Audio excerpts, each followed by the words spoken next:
Welcome back to Primetime News. And a special welcome once again to our viewers on OneSpotMedia.com. Up first this evening, Supreme Court Judge Justice Vinette Graham Allen has refused a renewed bail application for former Stocks and Securities Limited SSL wealth advisor Jean Ann Panton. She's been remanded until June 15 in relation to the multi-billion-dollar fraud matter. Now, our reporter Raquel Porter has been covering the matter and now has this report.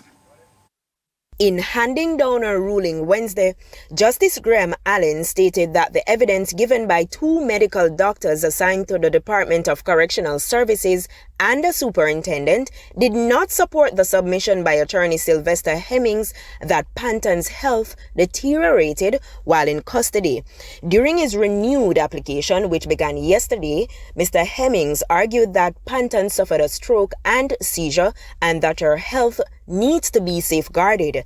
But Justice Graham Allen, after listening to testimonies from the prosecution's three witnesses, stated that the evidence shows that the doctors and the institution have gone at great lengths to ensure that most of Panton's requests were accommodated. The court heard that Panton, who is being housed at a dormitory at the facility due to her being physically challenged, had requested a mattress, pillows, a television set, and night light.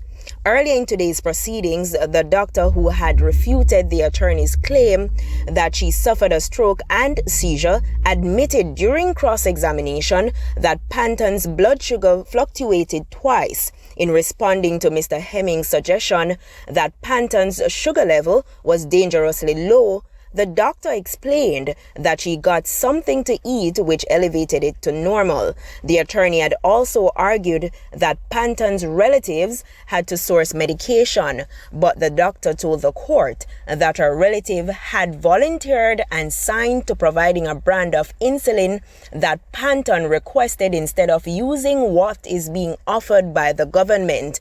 Panton was also provided with special meals due to her health conditions. The judge also ordered that a nursing aide should be assigned to assist Panton during the course of her incarceration. The judge's order came after one of the medical doctors disclosed that a nursing aide can be assigned to assist Panton if there is a challenge with her accessing the facility.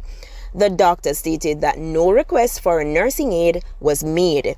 In addition, the court was told that Panton's request for physiotherapy has been accommodated. Raquel Porter, TVJ News.